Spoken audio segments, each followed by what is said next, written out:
Okay, we're going to wrap a Scout XT and reduce the weight by about 20% by taking off the rather heavy flip clips, which weigh almost a ½ ounce apiece. We can lighten it considerably. We're going to start out with a 190 millimeter 0.6 latex. We're going to cut 18 by 12 bands. This will give me about a 6-inch draw length. I used to use a guide to cut these bands, but I found out I just lost too much latex that way. It tended to move under the guide, especially if it was thin stuff. 0.6 wasn't too bad, but I just gave up on it, and now I just mark them off with a millimeter ruler, and I use a straight edge and I cut them out. So here you see me marking 18, and then on the 30, so I get a 12. Down here, I'll go down here and mark 12, and then mark on the 30, so I get an 18.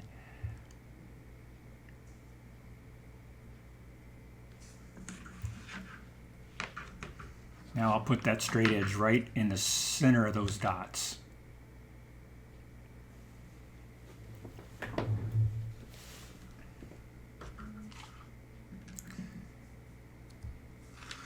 Use the rotary cutter to cut them out. Nice smooth motion. Then I'm going to actually measure these and make sure I got 18 and 12 like I intended, because if I'm off just a little bit, I'll compensate on the next ones. Those were good. I'm now going to measure where the other dots are and make sure it's still going to cut exactly what I want, or it tells me exactly what part of the dot I have to place the straight edge on to get exactly what I want. So we're good to go here.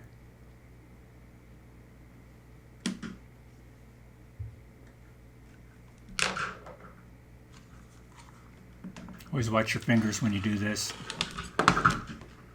Okay, now I'm going to match them up and make sure they're exactly the same width on top and bottom. These look good.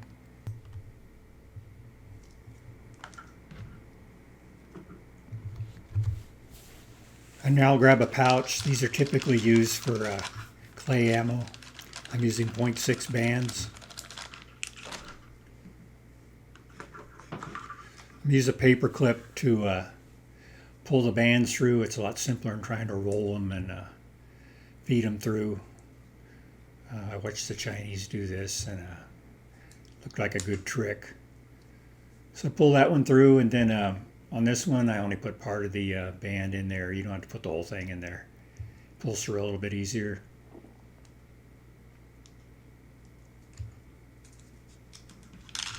Here I'll tug on the bands to make sure they are nice and flat. Eventually, when I get them the way I like them, I'll point both of them either straight up or straight down. It doesn't matter. Normally I go straight down. I'll show you that in just a second here. When I get to stand out just the way I want it, like I said, I want it about 7/16 because I want my bands to be exactly the same length when I get done.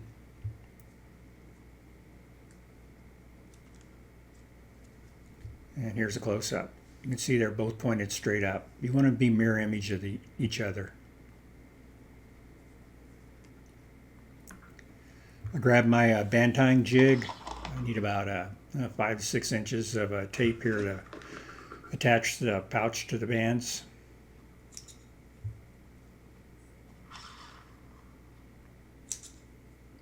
I've grown fond of this clear tape.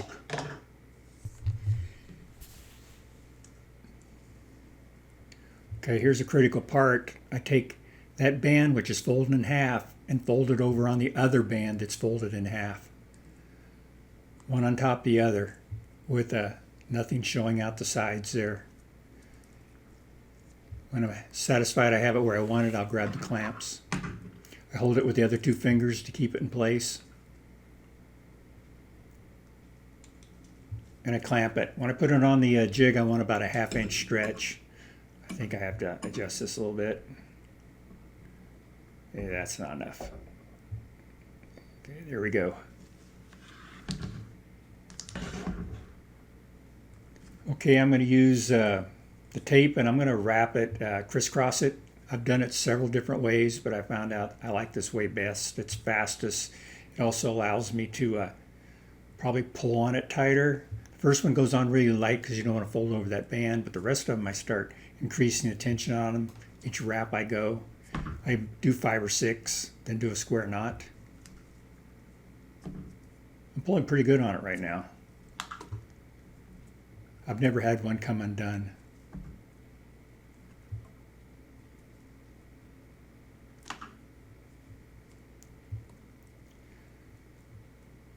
Okay, then we're going to stretch this a little bit and cut it. I want to leave a little bit of tape showing.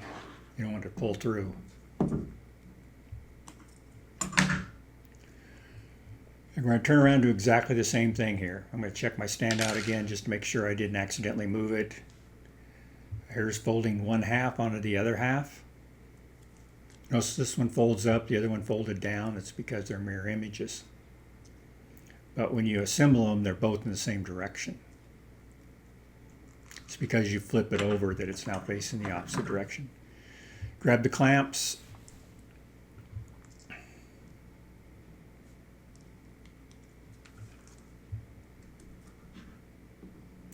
Okay, you can see I just have one thin band here. Nothing hanging out the sides, just a nice thin band to wrap. We're going to speed this one up just a little so you don't have to see me wrap a second one.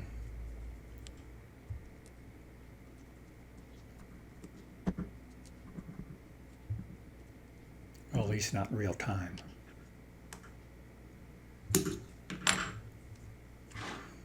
Okay, now we're going to cut the tags off the end of the bands. You don't want them catching air when you're shooting.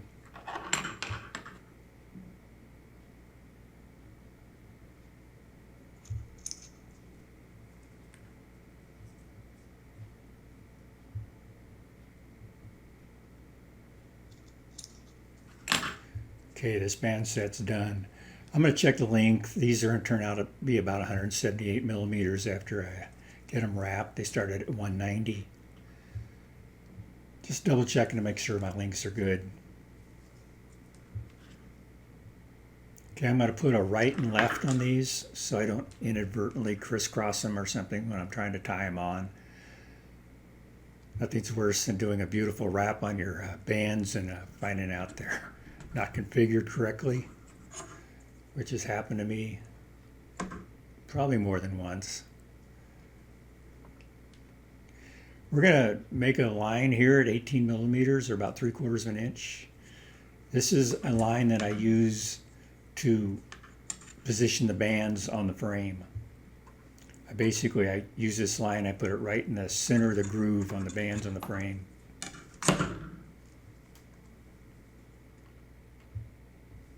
Okay, we have our XT here. We got these FlipClips. They're kind of bulky and heavy and kind of ugly too.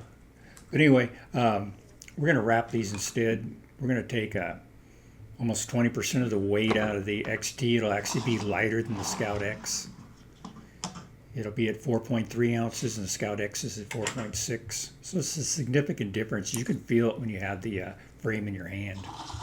I'm going to cut about 370 millimeters of tape here for wrapping.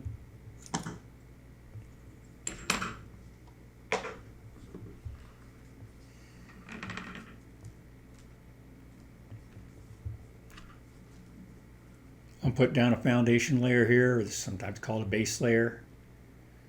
This I always find is one of the most tricky things to do. It takes a little dexterity of your fingers. Here I actually make 3 wraps on this rather wide tip of this XT. I suggest you only do 2 because I almost ran out of tape here. On the other side you'll see me only do 2. And I normally cut 360 millimeters, but I cut 370 because I knew the tip was wide and it still was almost just barely enough. And I was stretching it pretty good. So at this point, after you get the band on and you get it positioned in the right spot, you're going to wrap 3 wraps around it. Make sure every time you stop wrapping, you hold on that tape. You do not want it to get loose. I'm still positioning the band just a little bit. I'll probably make that line just above the band so I can see it. As I say, we're going to do 3 wraps here. And after 3, we're going to fold the tag end up, leave a little play in the bottom of it. You don't want to pull it up tight. You do 2 wraps of this. Stretch it good and tight. You want that tight.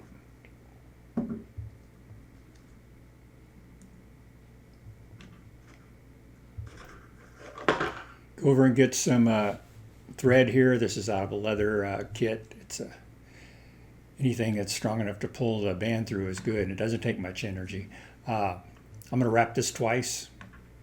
You can see right here I almost run out of tape, but I have enough. Pull that through, and then here's the tuck part of the wrap. I'm going to pull that tape through, and it's going to capture it. So this one's pretty much done. We're going to do the other side. This time you'll see me only do 2 wraps on the foundation layer. This should give me plenty of excess tape in the end.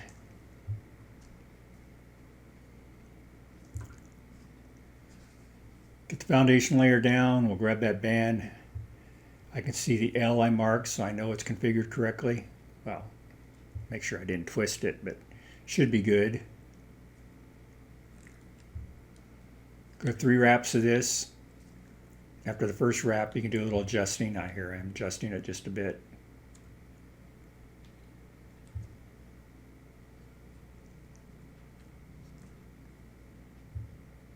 See, every time I stop wrapping, I grab it with a finger. You don't want to lose the tautness of that tape. We'll zoom in a little bit on the tag end.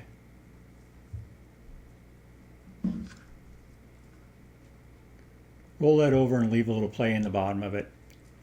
Ideally, it's the same length as the one on the other side. At least aesthetically, it should be.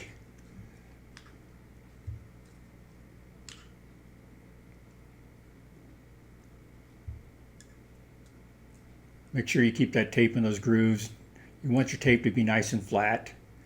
It looks better if you roll it flat or wrap it flat. Here I'm wrapping the thread for doing the tuck part of this. See, I have more tape this time. Goes through easily. Pull that through and hold it tightly.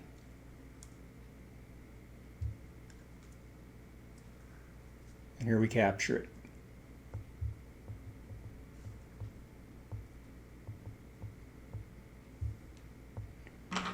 All right, we'll trim off that excess tape here.